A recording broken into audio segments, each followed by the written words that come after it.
be seated.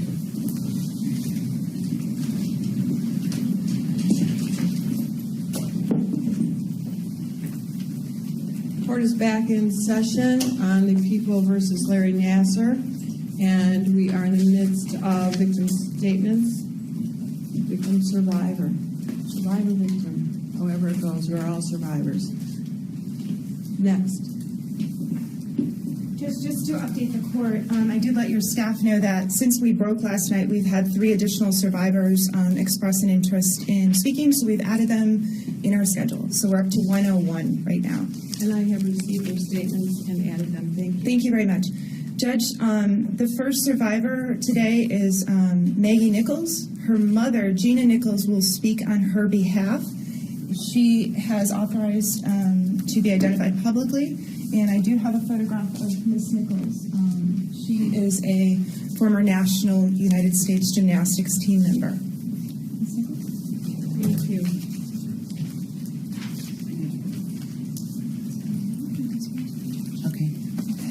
Ma'am, could you please tell us her name? I will. My name is Gina Nichols, and I'm the mother of Maggie Nichols. And could you spell both names, please? Sure. Yours and your daughter's. Yep. Maggie is Maggie, and I'm Gina. I'm Gina. Nichols. Correct. Thank you. For the record, I know we see it up there and we've spoken it, but for the record, we always spell it too. So Isn't she beautiful? she is gorgeous. Absolutely. Thank you. Perfect. Should I go ahead? You may proceed, ma'am. Okay. Maggie did not want to be here today. It's too painful. She did become public as of last week, and although she did report her abuse in 2015 to USA Gymnastics, she just became public last week. And this is really difficult for her because she is a full-time student and she's training as a full-time athlete still for the University of Oklahoma. So to go have to deal with coming public and all the pressure of what's happening with her, it was just too much. So I'm going to read the statement that she put out to the public. Everybody probably already read it, but I'm going to read it again because she didn't want to add anything to that. And then I have a few things as a parent and a mother I'd like to say. Of course, you are welcome. You may proceed when you're ready. Okay. Recently, 3 of my former national team members who medaled in the 2012 Olympics, and now another one because Simone Biles, her very best friend, became public the other day as well, have bravely stepped forward to proclaim they were sexually assaulted by USA team, I'm not going to say Dr. Larry Nassar, by Larry Nassar. Today, I join them. I am making the decision to tell my traumatic story and hope to join the forces of my friends and teammates to bring about true change. Up until now, I was identified as Athlete A by USA Gymnastics, the United States Olympic Committee, and Michigan State University. And I want everyone to know that he did not do this to Athlete A, he did it to Maggie Nichols. In the summer of 2015, my coach and I reported this abuse to USA Gymnastics leadership. I first started gymnastics when I was 3, and since I was a child, I always had the dream of competing for my country in the Olympic Games. I made elite level when I was 13 years old, and by the time I was 14, I was on the USA national team. I traveled internationally for 4+ years, attending competitions all over the world representing our country. And in 2015, I competed at the World Championships representing our country once again. People who watch gymnastics see girls fly through the air and do all kinds of amazing things. And you can imagine that having a good doctor is absolutely necessary to compete at the highest levels. Dr. Larry Nassar was regarded throughout the sport as the very best by coaches and staff throughout the gymnastics community. The first time I met Dr. Larry Nassar, I was about 13 or 14 years old, and I was receiving treatment for an elbow injury. And at the time, it seemed like he knew exactly what he was doing with the therapy he gave me. Initially, he did nothing unusual.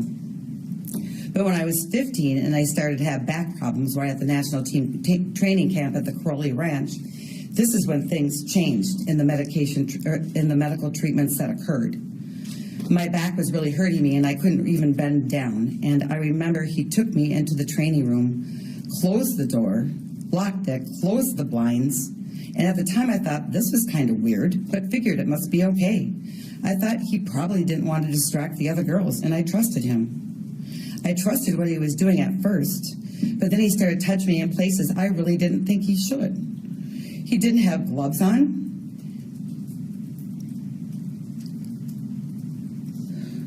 He didn't have gloves on. He didn't tell me what he was doing, and there was no one else in the room. And I accepted what he was doing because I was told by the adults in charge at the USA Olympic Training Center that I should receive help from him. He did this treatment, quote unquote, on me maybe 5 or 6 or multiple times. Not only was Larry Nassar my doctor, I thought he was my friend. He contacted me on Facebook, complimenting and telling me how beautiful I was, looking and contacting me on numerous occasions. But I was only 15, and I thought he was just trying to be nice to me. Now I believe this was all part of the grooming process that I've learned about.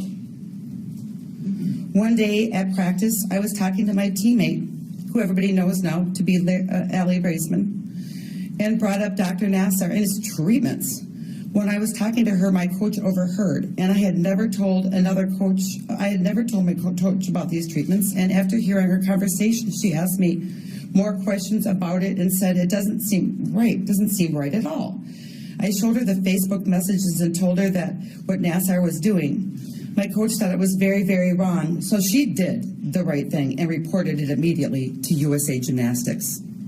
Ma'am, could you just slow down a little bit Okay. as you're reading? Okay. Thank you. USA Gymnastics and the United States Olympic Committee did not provide a safe environment for me and my teammates and friends to train.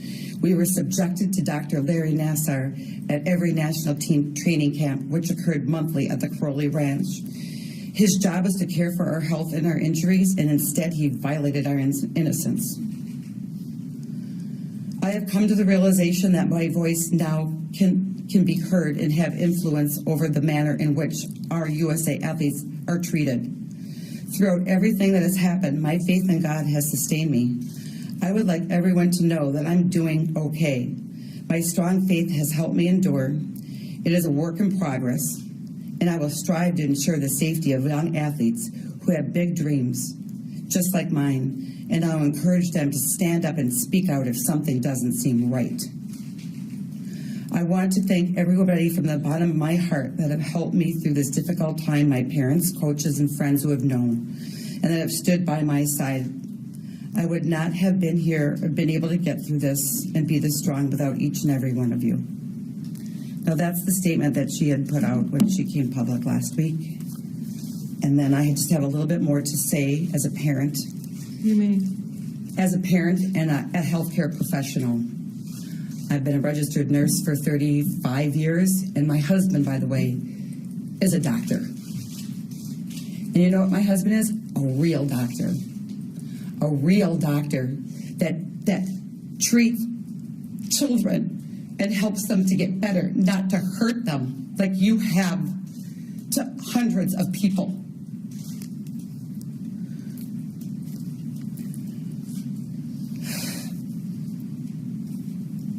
You disgraced yourself by calling yourself a doctor to the medical community.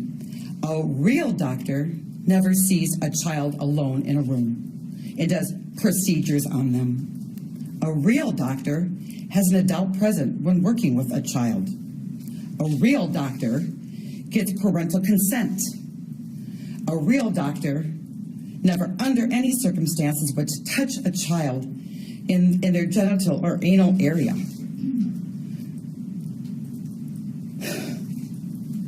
A real doctor, if he would need to be in private parts, would wear gloves. A real doctor would explain every single thing he is doing to the child with the parent or an adult with them.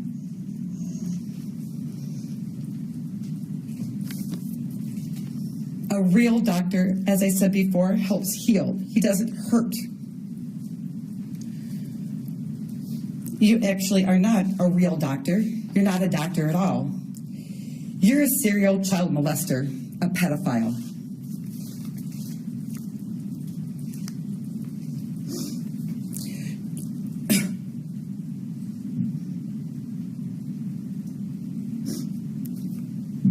My husband is a real doctor.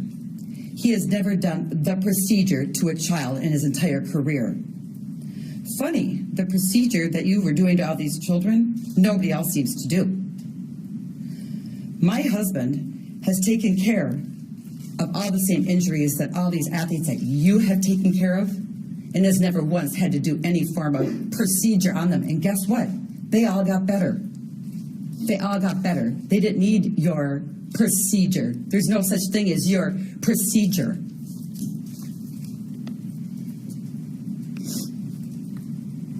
My daughter was at the Olympic Training Center 1 week a month for years. We sent a child across the country to train, to try and to be on the USA team and represent our country, a child. And she was not protected whatsoever. Multiple people failed her. We never once, by Larry Nassar, when apparently he was seeing and treating all these children, which most of them were children under the age of 18, we never once got a phone call from him at our hometown in Minnesota to let us know that he needed to do a procedure, meaning could I get consent over the phone? We never gave him parental consent. She was alone with you in exam rooms and didn't understand what you were doing. And you didn't even wear gloves. Gross.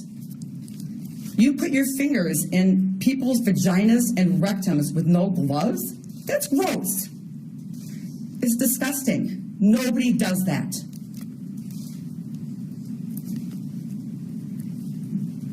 Lastly, shame on MSU, USAG, and the United States Olympic Committee for this gross, inexcusable negligence for allowing this pedophile to flourish for this long and for all of these poor victims to be abused. They and every one of the people who enabled this are responsible for this. It wasn't just Larry, it was all the people, and including USA Gymnastics. And I see that you're representing them there. They are accountable.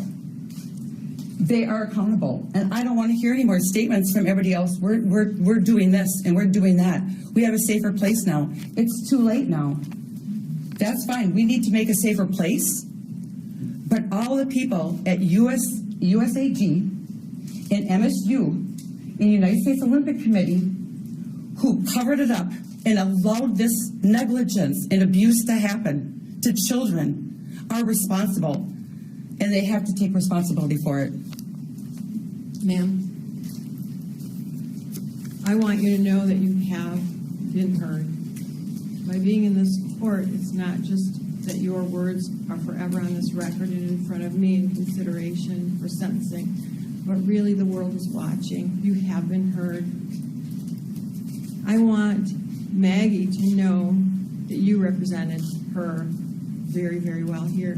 I also want her to know that Maggie represented the USA very well today with her words, and for all other athletes, because we cannot undo what happened. We can't make it better, but we can have a better future for our children, and your voices are so important in that. Nassar was not the very best doctor. He was the very best liar. And that is ringing through in every victim's statement. And I want you to know that that has also been heard. He didn't just violate Maggie's innocence and all of your trust, but he robbed her of that and her childhood, and I recognize that. I also want you to be assured that this defendant will have a real sentence behind bars where he can do no more harm. And I want to thank you for your loud voice on behalf of your daughter, your family, and all of the survivor victims. Thank you so much for being here. Thank you for having me.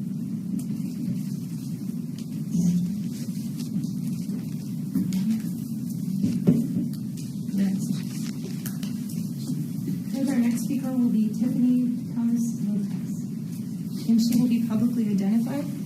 And I'm displaying a photograph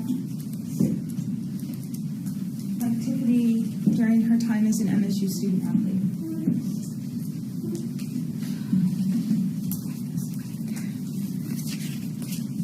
Good morning, ma'am. Thank you for being here. Could you please, before you begin, state and spell your name for the record? My name is Tiffany Thomas Lopez, and it's spelled TIFANYTHOMASLOPEZ.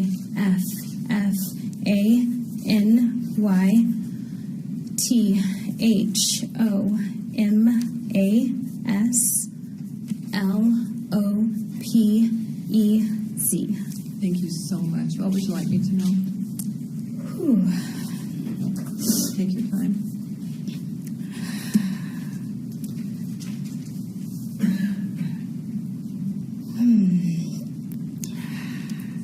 I imagine hitting you if I ever had the opportunity to see you again. Instead, I'll allow my thoughts and my feelings to hit your heart. You and your actions have walked with me every step of the way since leaving Michigan State University. Such a beautiful campus, tarnished with your touch. Not only did you take away an amazing opportunity that I had playing for a Division I college, I was also selected to play on the 1999 USA Junior National Softball team in Taipei, Taiwan. As exciting of an experience as it was, my most memorable moment was sitting around a box of pizza with teammates, debating if I should ask them if they had ever experienced treatment like I had. Your actions not only consumed my thoughts, but distracted me from moments I can never live again.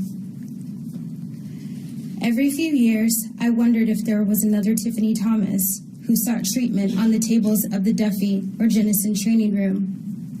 Would you ask her what was the matter as she lay there sobbing because she felt violated? But to my surprise, I'd find pictures of you smiling and enjoying life. I was hurt and disappointed, but also extremely relieved knowing it was only me, and I accepted this as something I would live with forever. Since you've decided to tell the truth about sexually assaulting an army of young women, I'm choosing to stand tall with them and fight back. The army you chose in the late 90s to silence me, to dismiss me, and my attempt at speaking the truth will not prevail over the army you created when violating us. We seek justice, we deserve justice, and we will have it. I have decided to start living again. Your actions have had me by the throat for years, and I am ready to be released by your clench. I will no longer fear speaking up for myself. I will no longer fear speaking up for my children.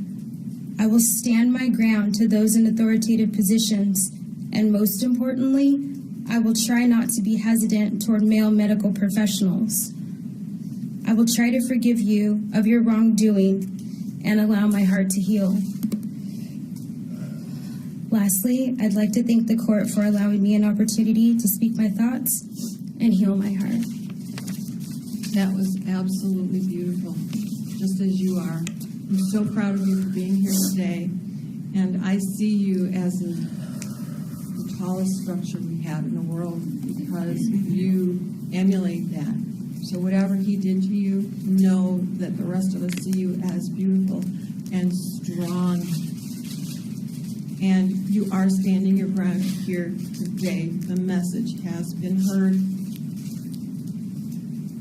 I actually like that you started out with, I imagine hitting you, because it's a message to all potential victims and current victims we don't know about, suffering whatever abuse, that they do have the right to hit, to protect themselves.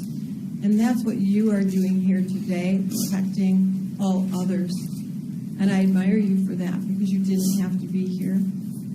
You chose to go public to speak on behalf of not just everybody who we know about, but all those unknown voices. They can have a voice as tall and as loud and as meaningful as you. So I thank you. I think you are wonderful. And you are going to make the biggest waves that will continue to reach out to others. And I want to thank you for that now. Thank you.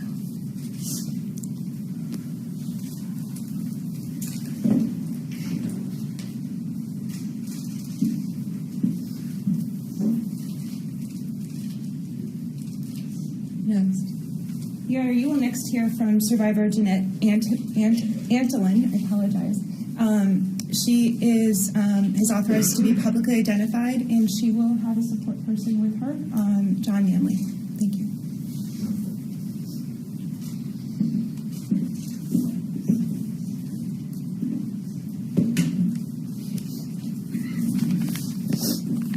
Thank you for being here. Could you please state and spell your name for the record prior to beginning? Yes, Janette Antolin, JeanetteAntolin. Thank you. What would you like me to know?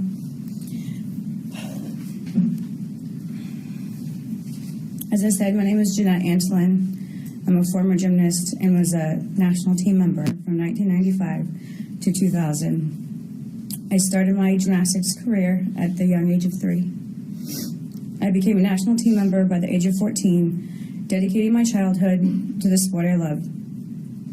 Gymnastics for me was life. It wasn't just something I did, it was my passion. I had the honor of representing my country in 2 world championships and many international competitions. As a national team member, I trained at the Curly Ranch and was treated by the team physician, Larry Nassar. Larry was an employee of Michigan State and was someone we all held as one of the best doctors in his field, because that is what we were told. We relied on Larry to heal our injuries, help us achieve our dreams. He gained our trust with his likability and compassion.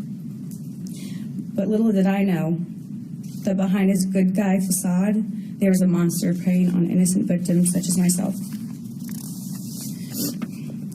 Larry manipulated, violated every ethical code of being a doctor. He robbed a good portion of my gymnastics experience, but not just for me, from countless women. It's hard for an outsider to understand the world of elite gymnastics and to understand how a man like Larry could gain the trust of so many young girls and to sexually abuse them for so many years. For a young girl away from her home, being worked into exhaustion by screaming coaches, a kindly doctor offering relief from pain and a little sympathy was easy to like. I was raised in a culture of gymnastics where we were taught your voice doesn't matter. You follow instructions and never complain, especially about treatments.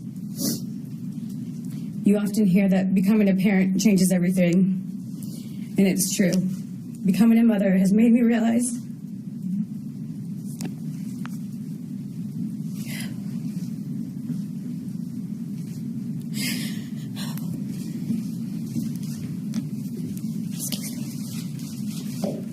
that I would do anything to protect my child. It's our profound responsibility as adults to keep our children safe. As a parent, you feel your children's pain. My mother wishes she could have protected me from this monster. She's completely heartbroken and distraught from everything Larry has done to me. Only a monster would harm innocent children the way that Larry did. As a mother, I understand how gravely heinous Larry's treatments were. I'm disgusted that anyone, let alone a father himself, could carry out such grotesque acts. I absolutely blame Larry for what he did to me and how this affects and it impacts my life daily. It makes it hard for me to trust people and negatively impacts my relationships with others. I will never fully understand the evil that motivates an adult to abuse an innocent child, but I do understand the evil that motivated organizations like USA Gymnastics and Michigan State to turn a blind eye to this abuse. It is the evil that places money and medals above the welfare of children. This is something that he depended on to continue to carry out his misdeeds. Can I address Larry? You may. Personally. Larry, you made me believe that you were my friend. You deceived me, you manipulated me, and you abused me. I truly believe that you're a spawn of Satan. You used your hotel room as a personal playground to treat us. You used my innocent body as your sexual play toy. The biggest competition of my life that I trained years for, you stole that from me. My experience with you is all I remember about that. Those little girls that you took advantage of so easily have now come back to haunt you all of the days of your life. As you sit behind bars, I pray that you are tormented by the very memory of the words spoken to you by all of us brave women standing here today. There's no therapy that will fix the evil that is deep inside you, and I know that all of us women will heal, but without your prayers. I know that God will heal me and help me survive, and I will come out stronger on the other side. After this is said and done, you will be forgotten, but no one will forget how us women have gotten the strength to stand up and take you down. They won't forget how we've changed the trajectory of abuse in the sport of gymnastics. And I hope that God has mercy on your soul. I'm pleased to see that Larry is one step closer to spending a lifetime behind bars. He was allowed to prey upon children for more than 20 years, and he must be held accountable for these crimes. Courtrooms are places where criminals face justice. In this case, justice can only be served by having Larry receive the maximum sentence. This will ensure that he is properly punished for his despicable crimes and will send a message to him and other abusers that the time is up. No longer will people like you get away with this kind of stuff. This man should never be able to be around innocent children, let alone people in the public ever again. Thank you for allowing me to read my statement. Every time I'm able to speak up about my experience, it makes me feel less like a victim and more like a survivor. I pray that my words have truly shown how this man has affected so many. Now it's time for justice, and I can only hope that you see it through to the full extent. Thank you. Thank you so much for being here. I truly want you to know that your voice does matter and that you are and always will be that responsible parent that he failed at being for his own children and for all of you. You speaking out protects your children and the children in all of our communities, so it's so important. And I know you were at 2 world championships. You are still a champion, and I have to say, the biggest championship is this: speaking out publicly, protecting others. There is no greater responsibility that we all have, and you as a champion recognize that. If I could give each of you a gold medal, I would. Because what you're doing here is more important than the Olympics.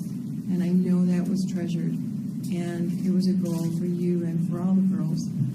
But putting someone like this behind bars, making sure that your voice is heard through legislatures around the country and the world will be the goal that we all seek for the safety of all of our children. And so your voice streams of gold through it, and that's what I see, a champion for a lifetime, not just at one round of a game or a sport. I know you were dedicated, but dedicated, as you just said, your voice will continue to speak. That's the real goal. Thank you so much. You are a pillar of strength, and facing him now means that you are healing, and your children can have a whole parent back. And that's more important than anything, isn't it? Yeah. Thank you so much. Thank you.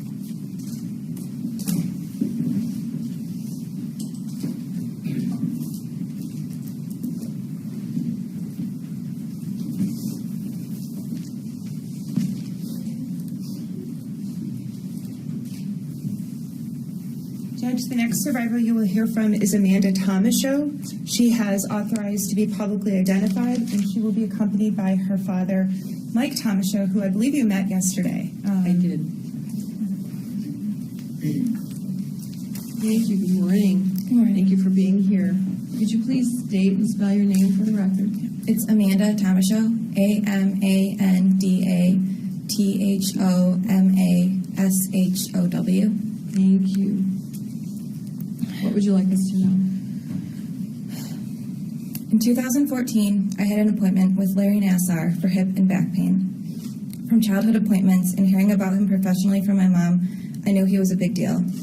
Dr. Larry Nassar was a trusted name in the medical field, and I felt lucky to have an opportunity to see such a prolific doctor for old high school injuries. I showed up full of hope and excitement. From my past appointments I'd had with him, I'd gathered he was goofy and handsy, but because of his well-known, widely respected title, his odd behaviors that should have raised red flags barely raised eyebrows, as they were dismissed and brushed off as part of his quirky personality.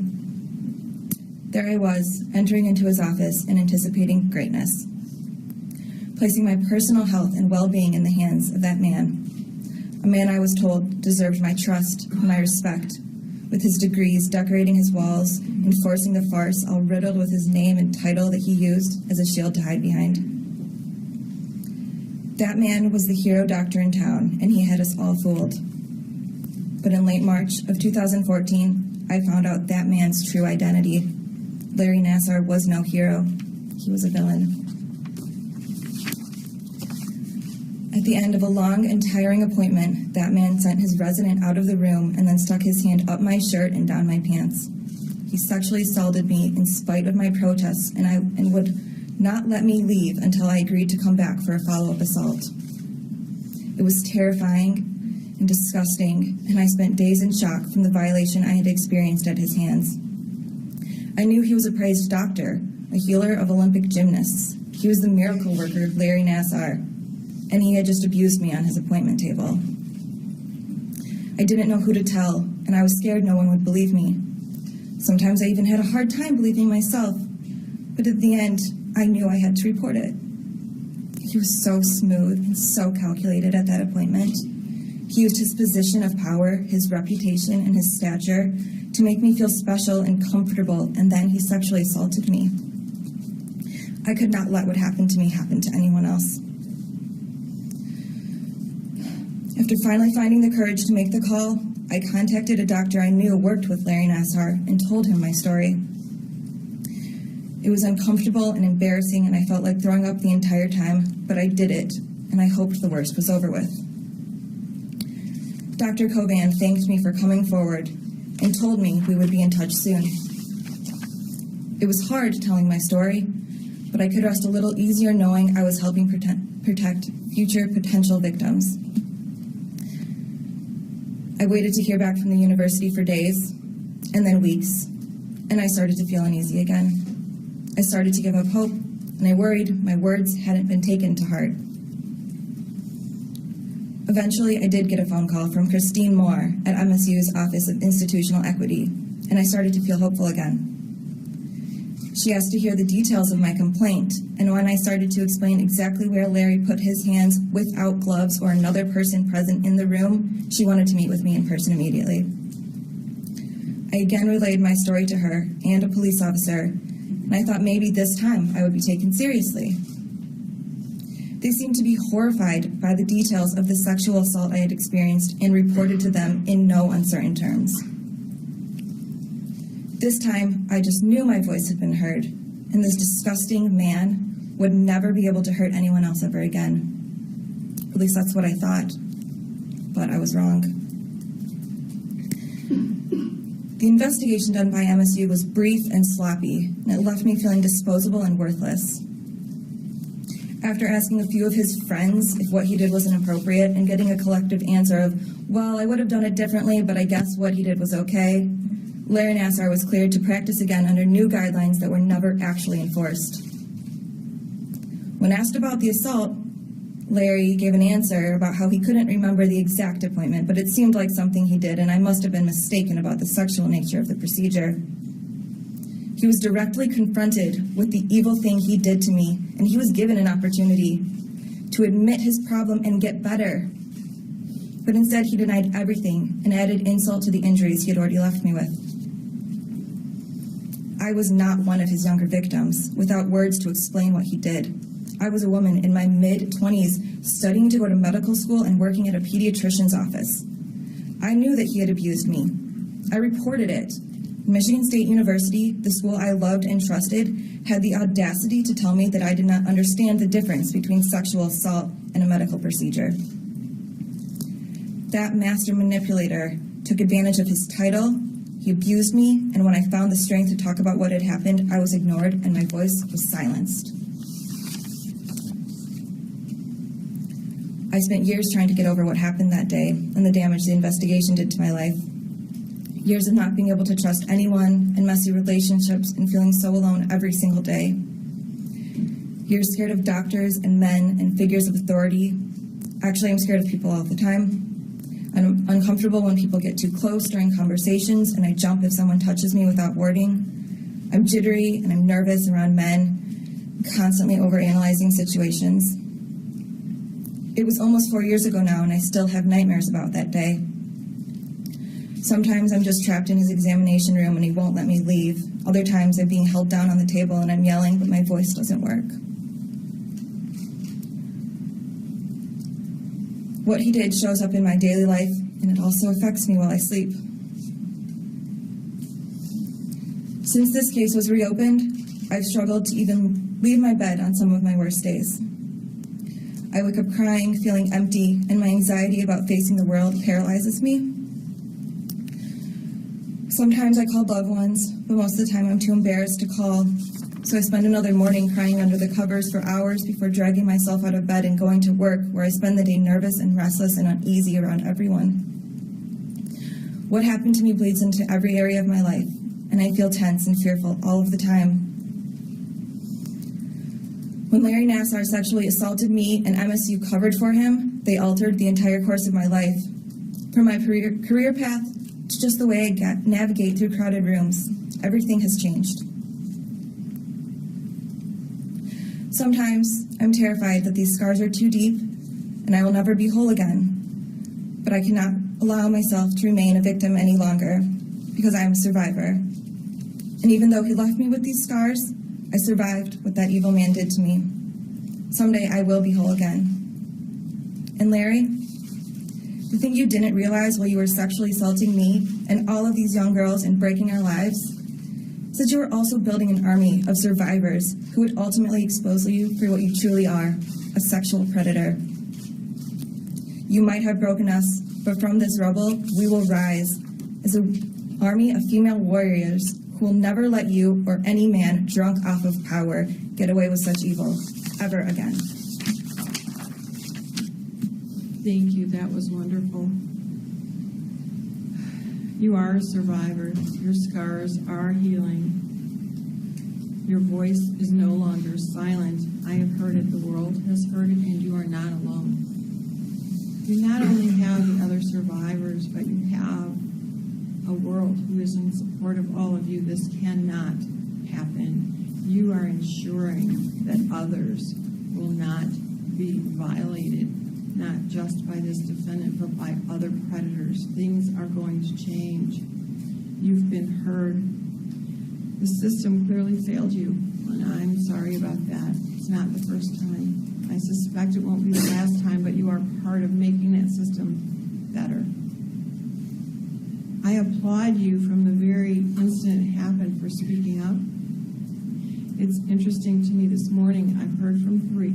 I know I'll hear from many more today and in the days coming, but I also heard the same yesterday. This defendant could also have been charged with unlawful imprisonment. It sounds to me like the number of crimes that could have been charged and weren't is almost endless. And they are all vile acts. And you were right in pursuing what you did. And I want you to know that I'm taking all of that into consideration at sentencing. He will never be free. The next judge he faces will be God. Thank you.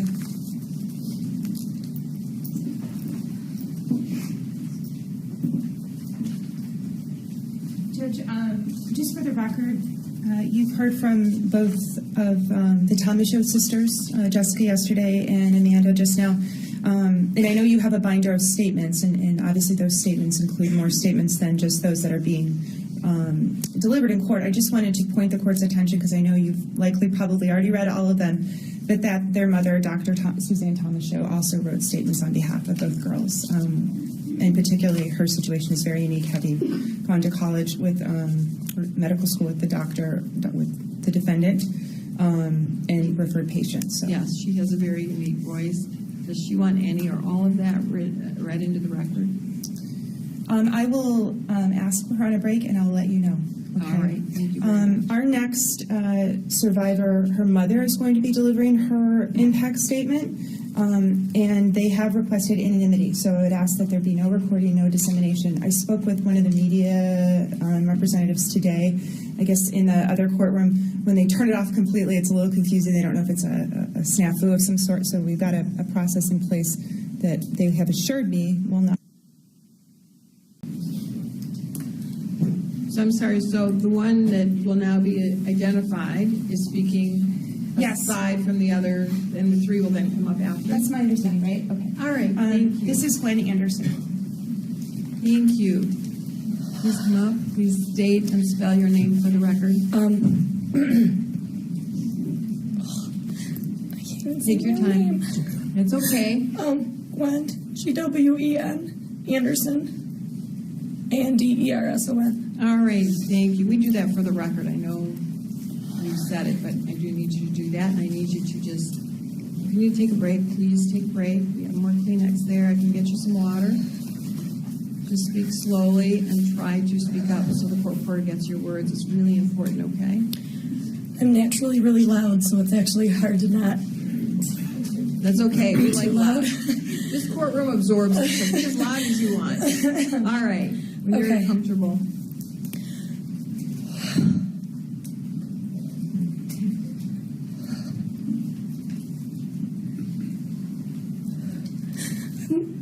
Sorry. I want to thank you for all that you've done here, allowing us to be here, submit letters, videos, speak here in person. You've given us a voice, a chance to be a part of this process. When MSU and USA Gymnastics, and realistically Larry's own lawyers, deny responsibility for what they have done to us. You, however, have validated our betrayal, our abuse, our heartbreak, and our devastation because of his actions. And I thank you not only for myself, but for all of us.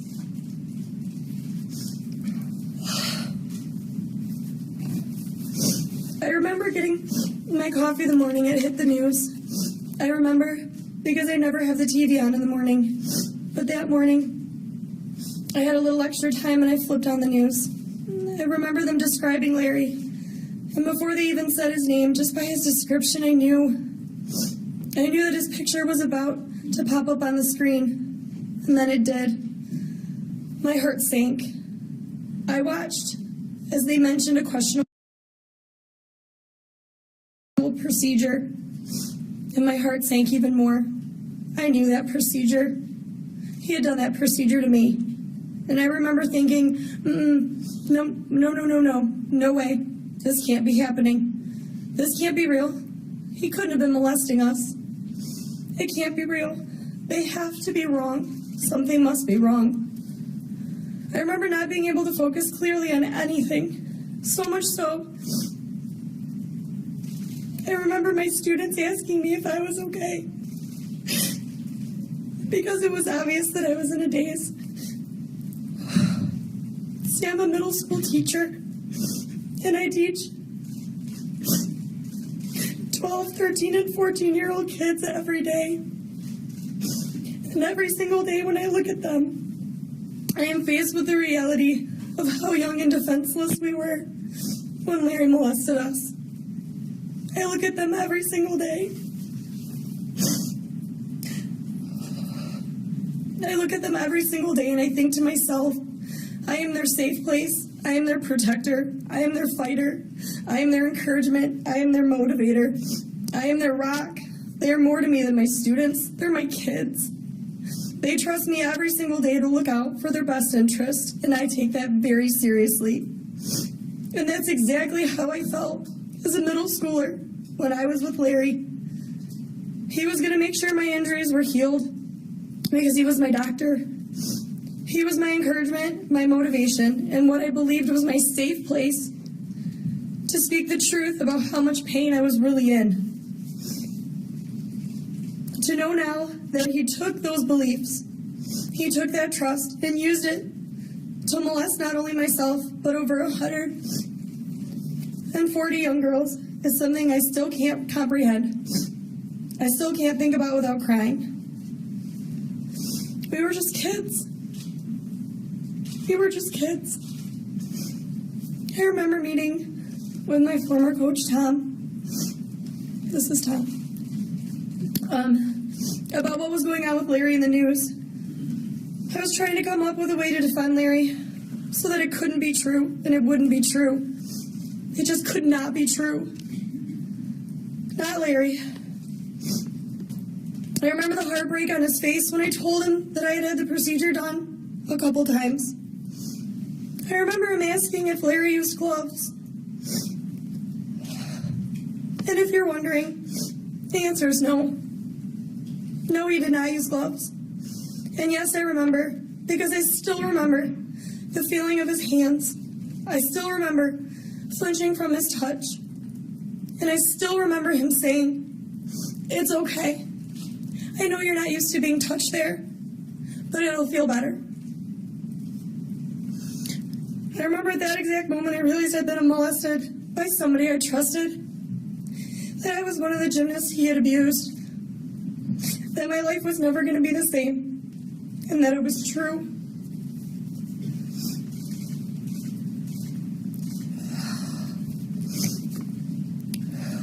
Look at her.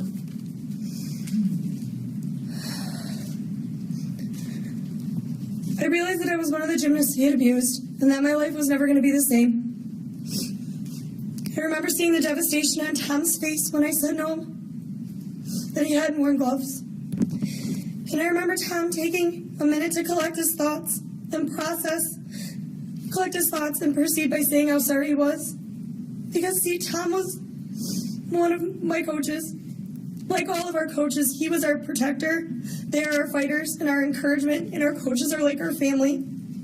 And they couldn't protect us from him. They couldn't protect us from him, and it isn't their fault. And they know that, and we know that.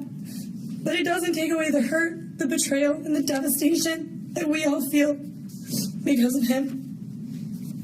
I remember crying to my parents over the reality of the situation, and I remember the heartache in their voices. See, my mom was in the room when he did it. She had taken me there. She had no idea what he was doing. How could she? He was so precise in where he stood and how he positioned his body.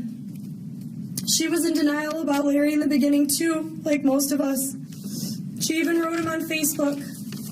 And Larry responded with how innocent he was, and I quote, "I keep praying for the truth to be revealed and for the goodness to come to light.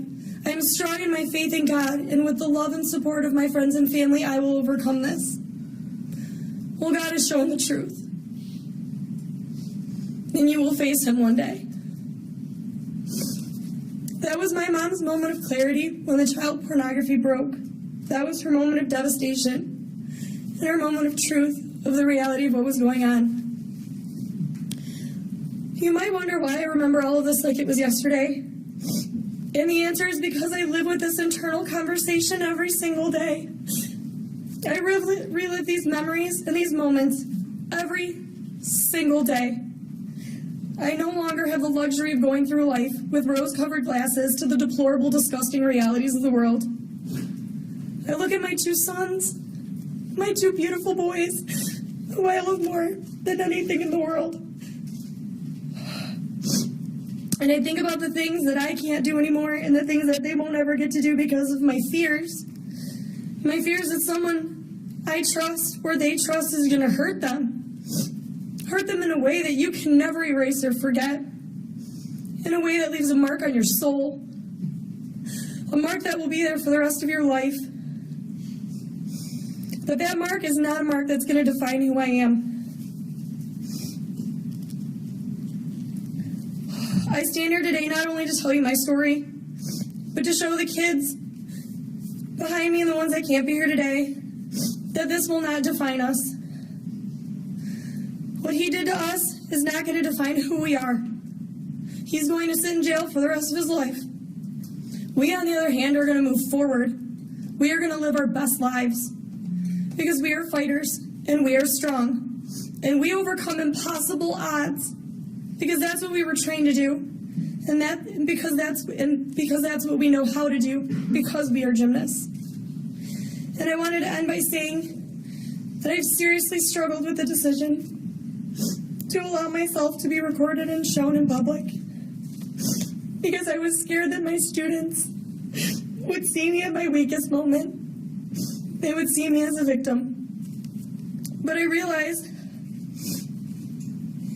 come to realize that this moment is not my weakest moment, that this is my moment of strength. This is my time to close the chapter of being a victim and open my chapter of being a survivor. And that standing here today, facing the man who molested me as a child, and share my story is my time. I decided to let the media know my name, my face, and my story because I want my two boys I want my two boys to see their mom stand up for what she knows is right. And I want my students to see that I'm doing what I encourage them to do every day, which is be the change you want to see in this world. And I want to see that this never happens to anyone again, and that those responsible are held accountable. And being here today and telling my story is part of that change. Thank you.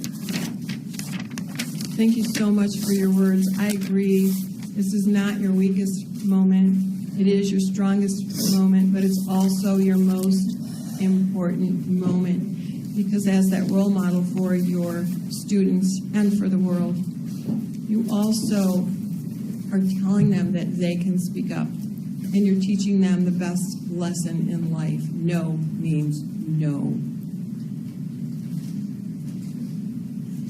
That always goes unrecognized by predators. And I always say this, and you haven't been to my courtroom, so you haven't heard it, but I always say that God put N and O in the alphabet for a reason together. It spells no. Use it. You win by healing while he disintegrates, and that is exactly what will happen. I know that you started out by thanking me, and I think all the victims have thanked me. But I want you to know that I don't need thanks. I'm just doing my job. I always try to do the right thing. And you all have loud voices, and I've heard them, but I wanted to hear them. When I met with the lawyers, and they approached saying, would you even think of a plea? I said, only if there's a global resolution where all the victims, regardless of who they are associated with this case or not, anyone associated with this predator could come before me and testify because it is a global resolution, and I want to hear globally all the voices. And you've been part of that, and I'm so honored that you came here today, that you decided to reveal yourself, because there is nothing more important in your healing and in stopping predators in every form.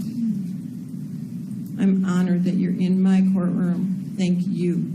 I don't deserve the thanks. You do.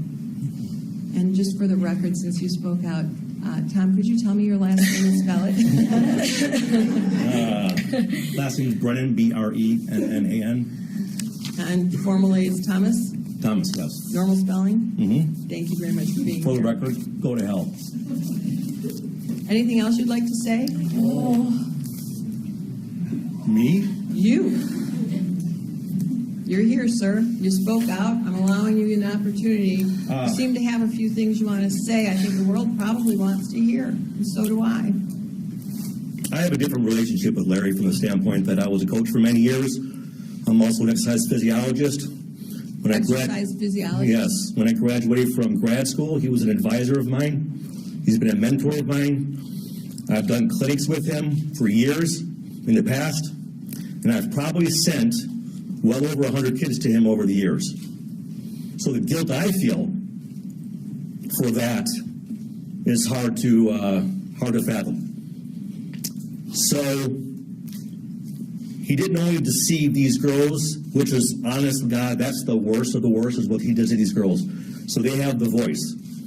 But what you did to everybody else who trusted you and sent girls your way is disgusting, reprehensible, unforgivable.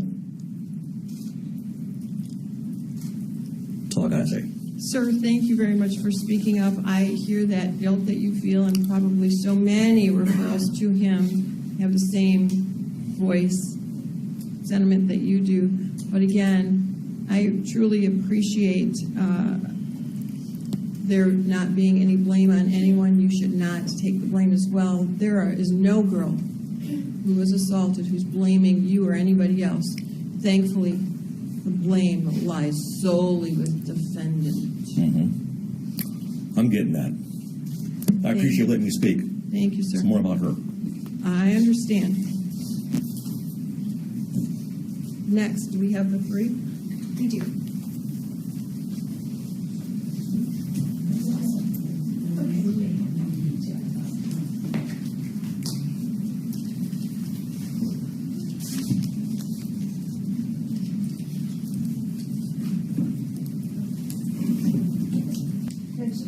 The next survivor is Amanda Barterian, and she has agreed to be identified publicly. Yes, and her mother is accompanying her as her support person. Thank you. Ma'am, please state and spell your name for the record. Amanda Barterian, Amanda Barterian.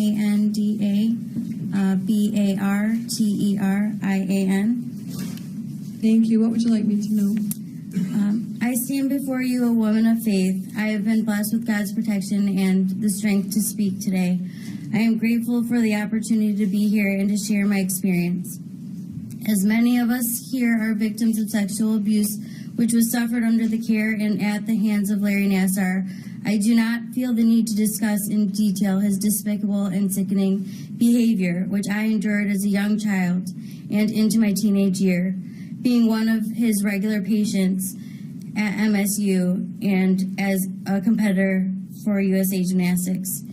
Instead, I am here to gain closure and express the things which I feel may be necessary for me to move forward with my life and to continue healing. While it has not been easy to find the strength to be where I am today, I am here as a survivor. I am no longer a victim.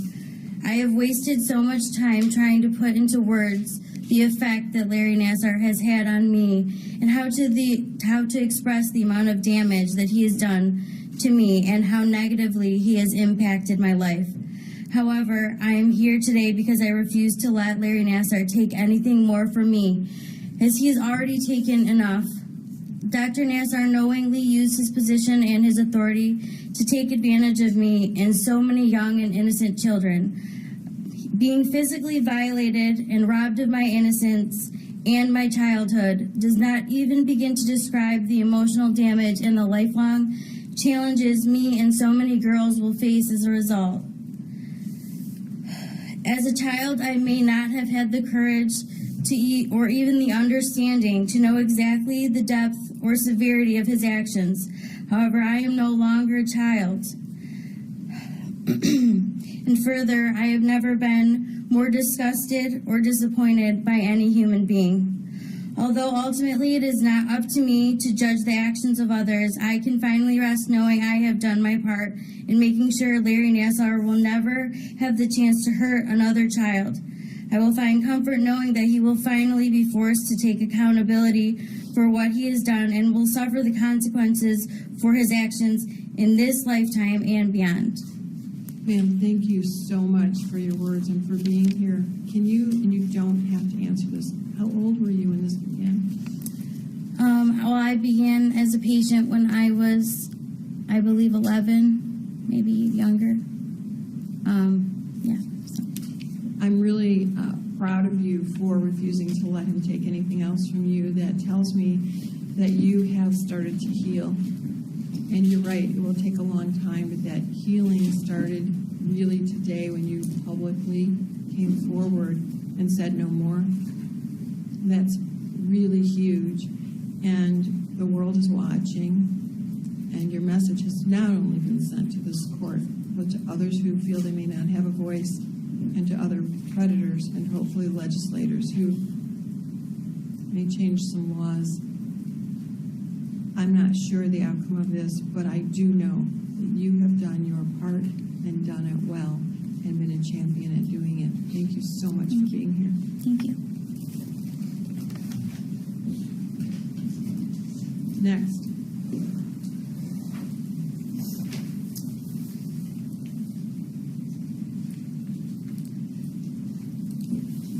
Judge, the next survivor is being publicly identified. Her name is Jamie Baskey, and again, she is a friend of Gwen and Amanda, who you just heard from.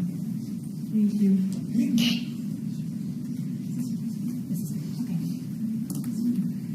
Her husband is accompanying her to here today.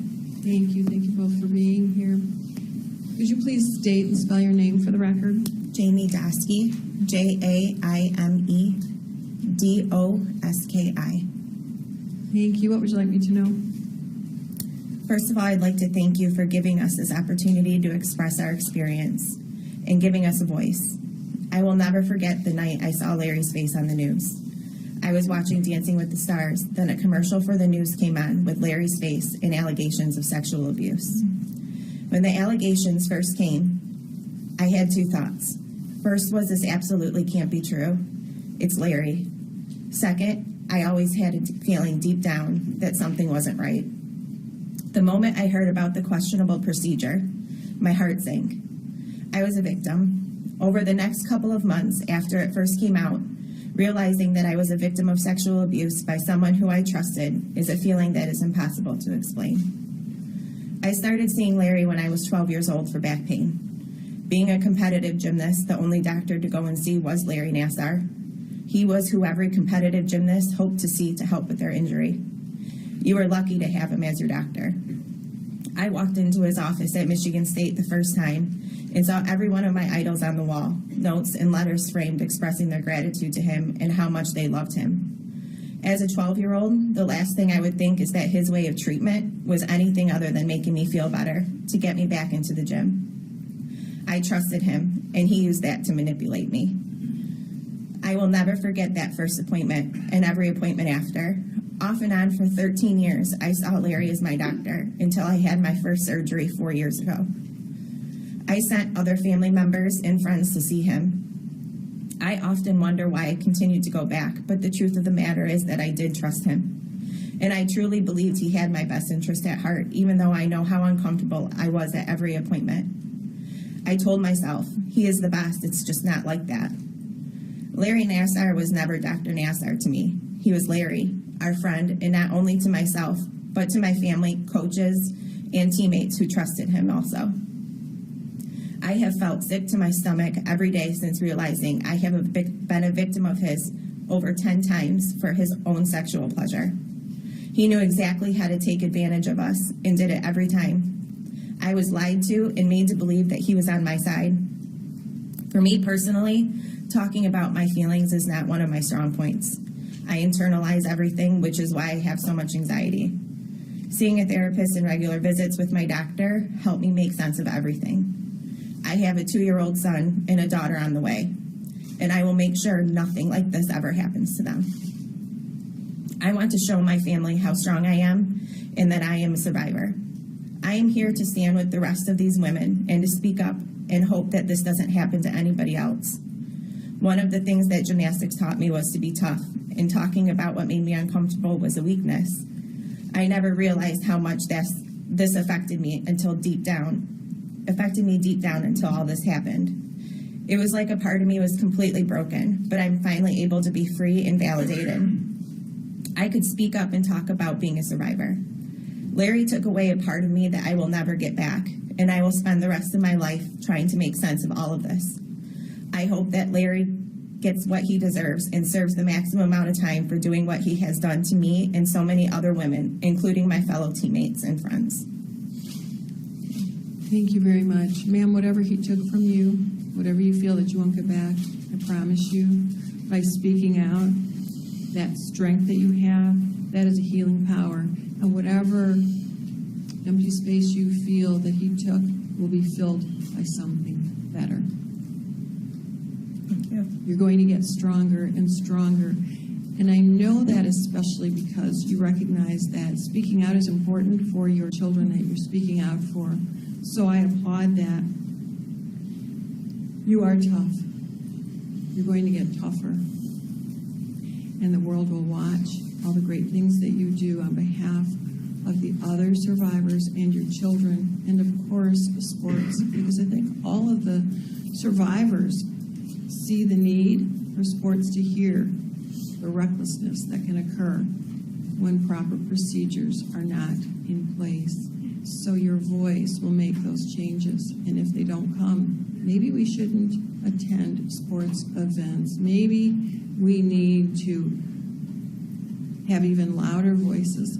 I don't know what the remedy is, but I do know that each of you will stand together and make sure that sports is safe for your son, your soon-to-be-born daughter, and all of our children. And that is an immeasurable difference that will be in the world and should start filling that empty piece of yours, because it is gold. And so thank you for being here and for your husband to stand by you. Not all men stand behind women who make these statements. And sir, you and the rest of the families are to be applauded, because I have in this very court seen the opposite. So when families come forward, husbands, coaches, parents, siblings, it is so meaningful. So thank you. May I say something, Your Honor? What's your name for the record? Ryan, R-Y-A-N. There's circles of hell reserved for people like you. Thank you, sir.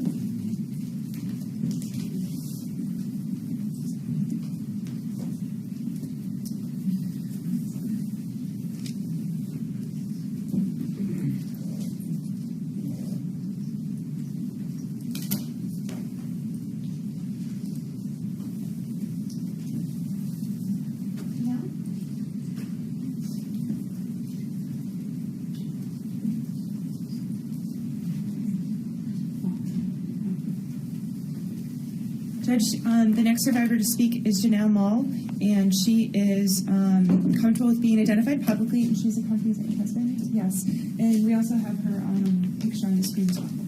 Thank you. Thank you for being here. Thank you. Could you please state and spell your name for the record? Janelle Antolin, Jenellemoul. Thank you. What would you like me to know? I would like to thank you for this opportunity to express the damage that has been caused by Larry Nassar. You have given us all the chance to have a voice and to stand up against the evil that he has inflicted on the gymnastics community. Larry, I've thought about writing this statement for over a month now. I have written and rewritten it in my head. Everything I have come up with doesn't come close to properly describing the mental turmoil you have caused in my life. You never insisted on being called doctor. You were Larry, my doctor, my idol, and most importantly, my friend, or so I thought.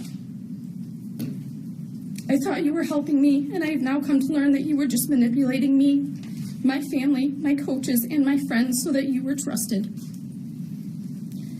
My mom was sitting in the room with me that day when you performed this act. I didn't think anything of it because I trusted you so much, so I didn't tell her what you had done. Although it hurt and it was uncomfortable, I trusted that you were doing what was best for me. For 13 years, I didn't think anything different until September 2016.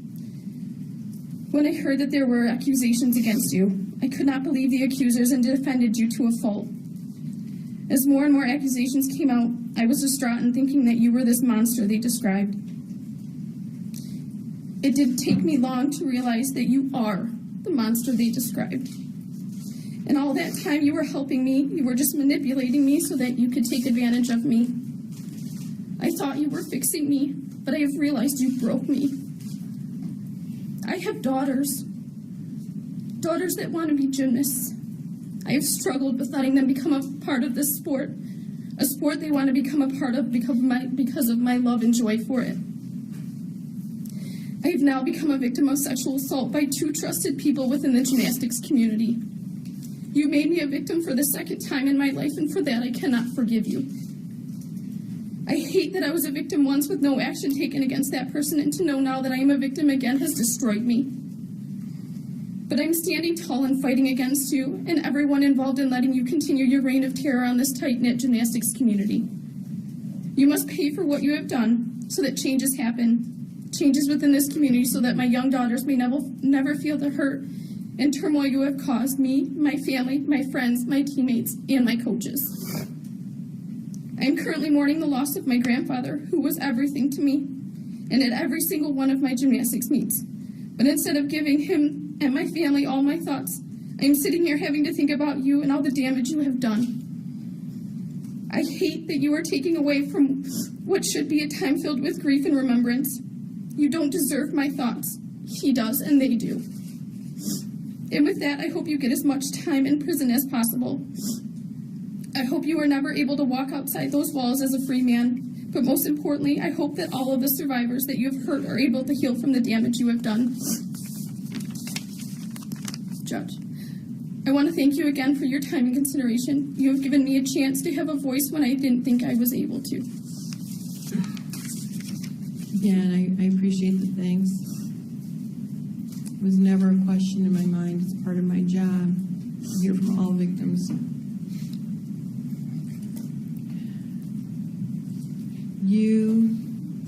Your voice, the voice of all of the victim survivors, will break him. Maybe not now, but eventually, as he shrivels in prison. He will die there. I don't have to read a crystal ball to know that.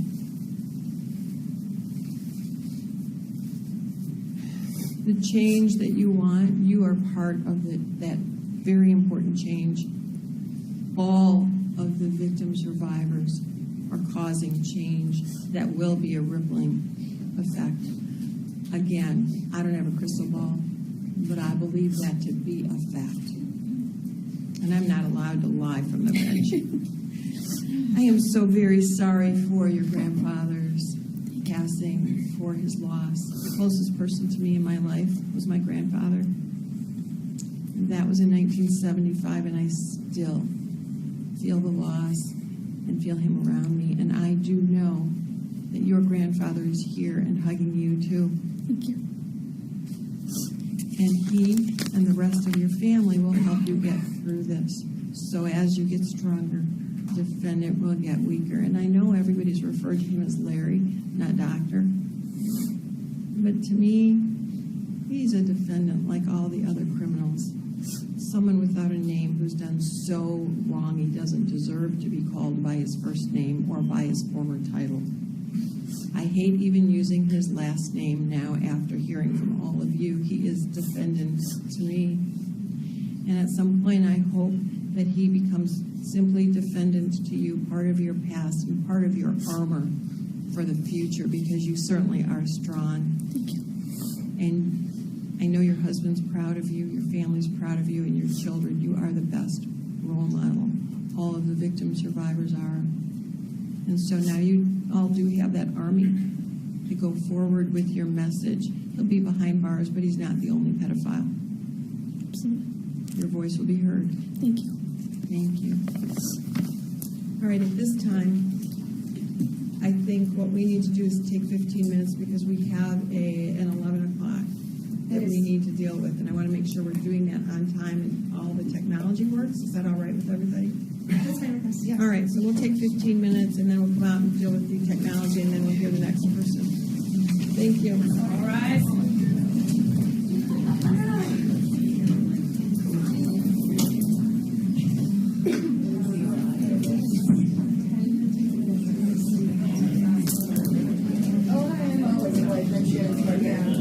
Nice to meet you.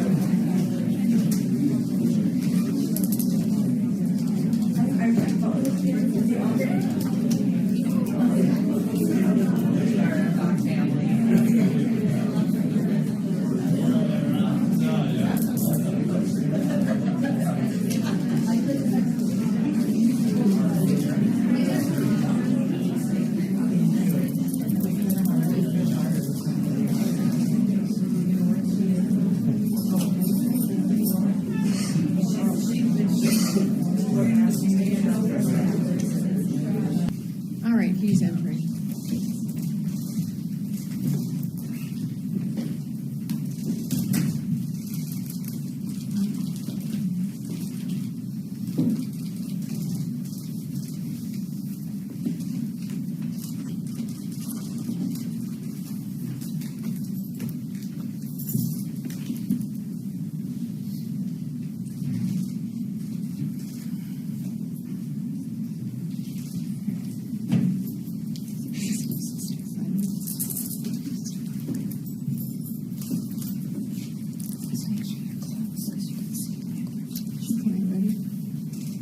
We are ready. Thank you, Your Honor. The next survivor to speak is Madeline Jones.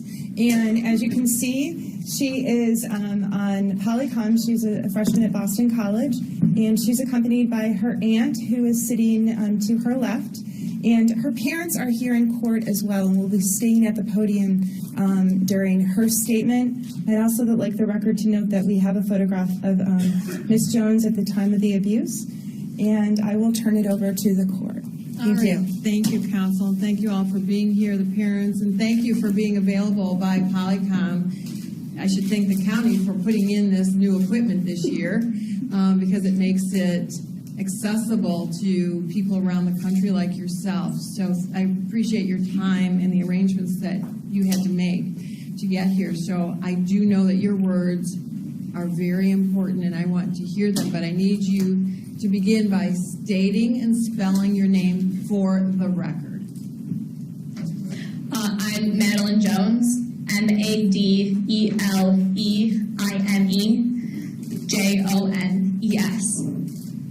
Thank you. What would you like me to know, ma'am? I guess pretty much just explaining that it's through camera just because I started my second semester at Boston College. And I will be reading a statement that my mother wrote as well, which I think is important because she was in the room. So the first part of my statement, I'll differentiate between the two, but I'll be speaking in third person for some of it because it's my mother's statement. All right, and you talk really fast, and I need you to just slow down a little bit. Okay. And it especially happens when people read things. So pretend you're reading to the 5-year-old me and slow down. Okay.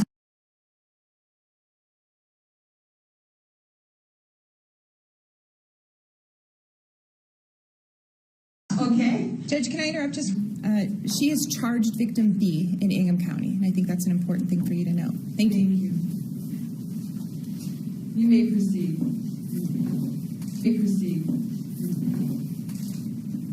In February 2011, my 11-year-old daughter was in extreme pain and couldn't bend her back at all. I took her to see Larry Nassar under the advice of her gymnastics coaches. Little did I know that the extreme pain she was in back in 2011 would not even compare to the pain she's experienced over the past 6 years. We had multiple appointments with Nassar. I would have to leave work early, drive her to school, pick her up, and drive an hour to Michigan State. I can't imagine what my daughter must have felt sitting in the back seat of the car. Yes, she wasn't even old enough to sit in the front seat. The anguish of knowing that your mother is driving to an appointment to get sexually assaulted. The anguish of being that mother who sat in a chair while her daughter was assaulted. Let me tell you a little bit about what our life has been like because of what Larry Nassar did to my daughter. My once happy, determined little girl became depressed and disinterested, but still struggled with her desire to succeed, which led to even more frustration. She was just 12 years old when she first expressed suicidal thoughts. If you've ever tried to get a young girl proper mental health care, you would know that it's almost impossible. Have you ever been on the phone with someone, telling them that you need help to keep your daughter alive, and resource after resource turns you away? Have you ever bought a safe to keep the knives, medicine, and other dangerous objects away from your daughter? And as you walk around your house, you realize how fruitless your efforts may be, because there's just too many ways to kill yourself if you really want to. Have you ever received a phone call from your daughter, having to weigh the decision of going to pick her up when she's having a panic attack to the point where all you can hear is someone trying to catch their breath? But you need to decide on whether or not to make her stay so that the fight or flight response doesn't get worse. Have you ever had to call the police because you don't know where your daughter is and you feel the worst? Have you ever gone into your teenage daughter's room and stood over her bed to make sure she's still breathing? For years, we had no idea why our daughter was having such internal turmoil. It wasn't until September 2016 when I read the Indie Star article that I knew why. As crazy as it may sound, it was almost a relief to finally understand why our daughter was having these disturbing feelings.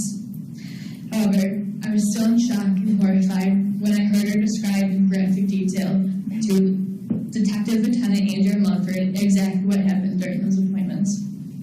Those 45 to 60-minute appointments, over and over again, when she was just 11 years old. The penalty for first-degree criminal sexual conduct against an individual less than 13 years old is a minimum of 25 years to a maximum of life in prison. Including my daughter, there are 3 victims in this trial under the age of 13 at the time, which would bring us to a minimum of 75 years, excluding the other 4 victims. However, the plea deal sets a range of 25 to 40 years. Assaulted by Larry Nassar, and they want to be able to move forward with their lives. My daughter is a talented, smart, athletic, funny, beautiful young woman with a kind heart and a lot to live for. She's truly an amazing gift from God who should be treasured, not violated. Please help give comfort to her, the other victims, and their families by sentencing Larry Nassar to the maximum of 40 years, which cannot be appealed. This is my statement now.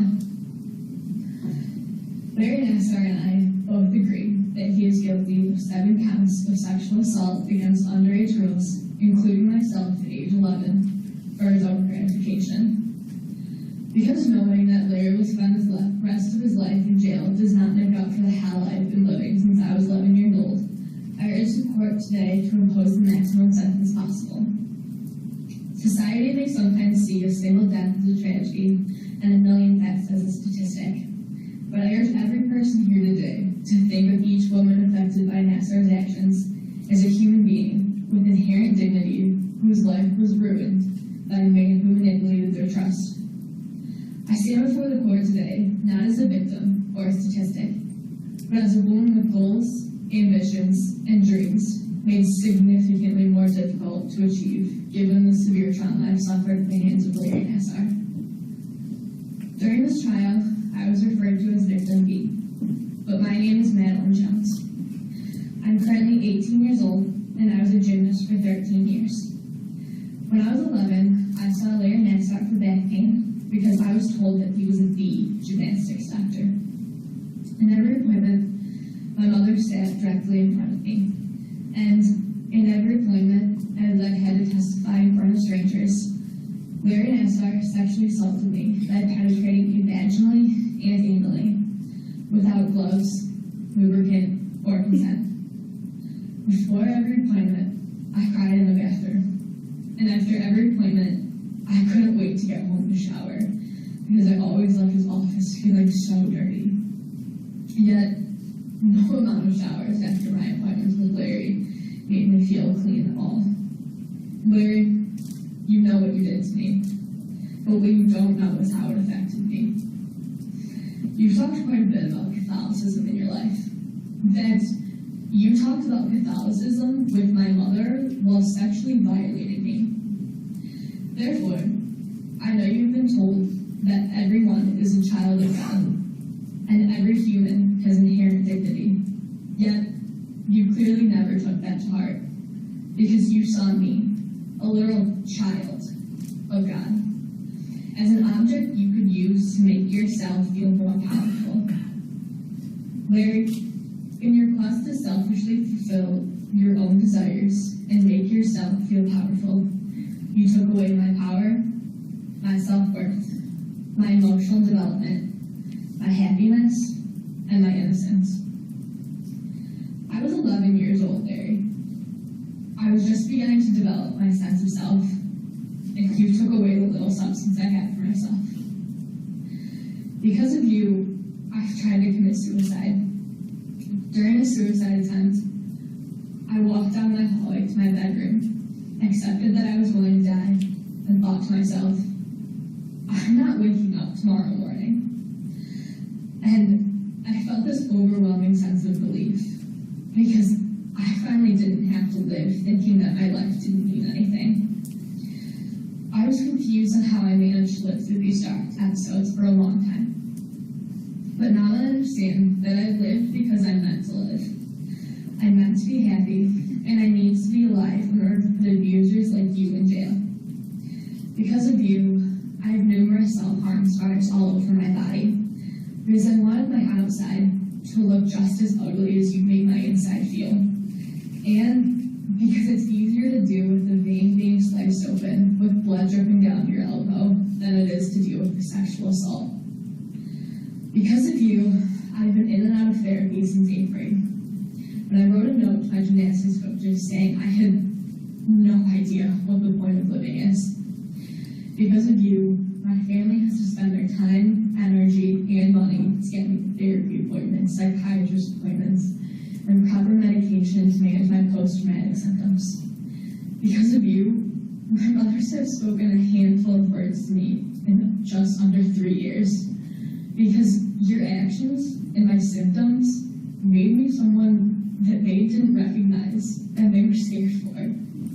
Because of you, I still wake up in the middle of the night with panic attacks due to severe nightmares. Now that I'm in college, I wake my roommate up too. Because of you, I spent countless hours praying under a cross, begging for God to put me out of my misery.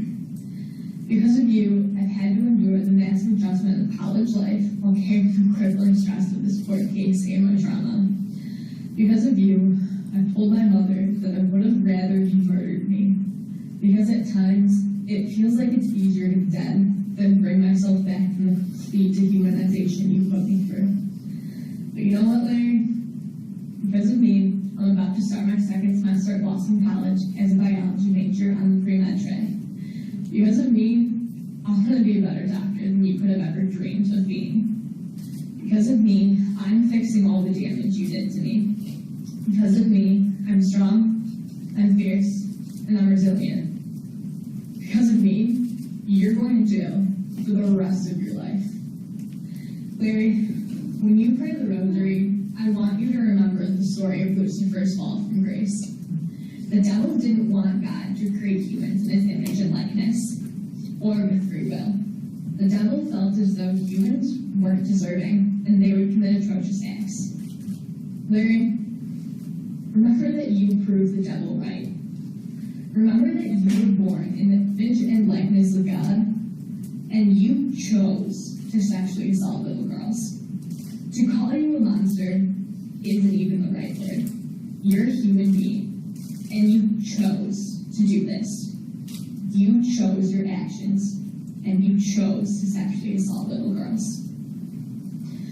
No matter what you do with the rest of your life, your actions will always be evidence to the devil's argument.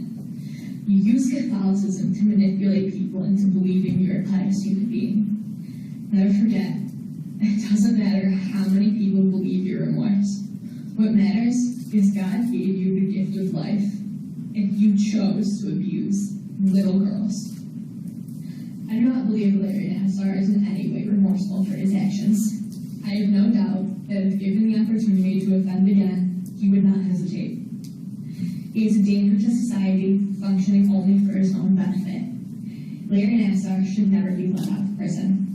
Doesn't matter how many rosaries he prays, how many inmates he supposedly helps, or how much people implore that he's a changed man. Larry Nassar is not apologetic for assaulting me. He's only sorry he was caught for it. Please impose the maximum sentence possible. Thank you so much for your words. Before I talk for a minute, I need to ask you and your family, your mother and father, if you're asking for restitution from defendant. Restitution will make you financially whole, will not fix the emotions, but there's a lot of counseling yet to do and a lot of work that costs money. I don't know if he has any money or if he'll get money, but if he does, I can impose restitution so that if you all present bills, he will be ordered to pay them. Anything he would dispute, I would decide what a reasonable amount is. I don't know that he's in position to dispute anything presented, but certainly we can make that decision. I would decide. Are you asking for restitution? Would you like to address that, or would your parents like to address that, or both? I would really appreciate restitution. I've been in therapy for over 5 years now, and I still have a lot of therapy to go, and it's very expensive. All right, restitution is so ordered, we will leave it open. And all I need is for you and your family to collect those bills and then continue to provide them. And as to an amount, I'm simply going to leave it open, and the amount will simply grow unless there is, and will be charged as it's presented, unless it is disputed by defendant. In that event, we would have a restitution hearing. Is that acceptable? Yes, thank you. Mom, is that acceptable? Yes, thank Dad? you. All right, you need to say something, Dad. Yes. All right, thank you. First of all, you talked about the importance of defendant admitting his guilt. That is important. And I know it is important to all of the survivors. However, I have to say, more important is your loud voices, your very strong army of voices. It's not just the survivor victims who were his patients, but all of the families coming together in the community. And that is huge. That will make a difference. You mentioned 7 counts where he pled actually guilty to. In fact, when I add up all of the times, the years that he assaulted you, the other survivors, I don't know. My calculator says it's probably thousands of counts, because prosecutors usually charge each incident separately. When I look at that and consider it, it is literally thousands of criminal sexual conduct charges that could have been before this court, in addition to numerous other crimes that were committed. So I really appreciate you being here, and it sends a strong message, again, to this court and to the world. Your goals, ambitions, dreams will be a reality. I am hoping that you have jumped over and passed that suicidal urge. You're not the first person to talk about it, and even those people who have not mentioned it, those survivors who have not mentioned it, I suspect it's crossed their mind. What I want to say to you is what I've said to another survivor who said something similar about suicide, and that is, if suicide is something you still consider ever, understand that that makes him win. And you know all about, as an athlete, winning and losing. Stay the winner. Stay with us. Keep fighting, working hard. He cannot win if you do that. You get stronger while he gets weaker. Suicide is never ever the answer. If you were in this courtroom, you would see, as your parents do, all of the love and support that you have here. And I know that there's a feed around the world, and there is an immeasurable number of people who also support you and want you to stay with us here. I am certain your family has told you that, but sometimes the magic of the robe works. So I want you to know that I think that you're valuable, and I want you to be here, and suicide's not the answer. I also want you to know, because you're also not the only victim who's mentioned about how dirty you feel and how showers are not sufficient. If there was an order that I could put in place for all of you victims, survivors, I would order you to be reborn and clean. It's not your fault. And so if it helps any, as I'm sitting here in this robe, I am ordering that you feel clean, that you feel renewed. Do we want to get her back?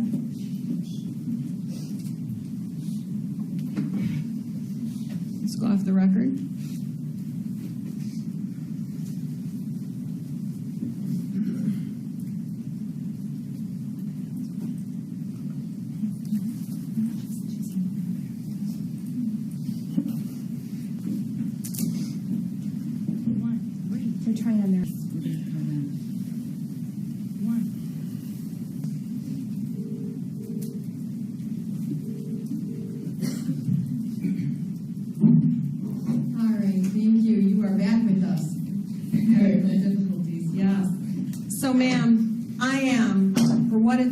Ordering that you are reborn and clean, that all survivors are reborn and clean. Put the past in back of you. You want me to sign that order? I'm happy to do it so you can look at it every single day. Mount it in your shower if you need to. But ma'am, this was done without your permission, without your knowledge. You were too young, even if you did give permission. That's a crime. You had no fault in what happened.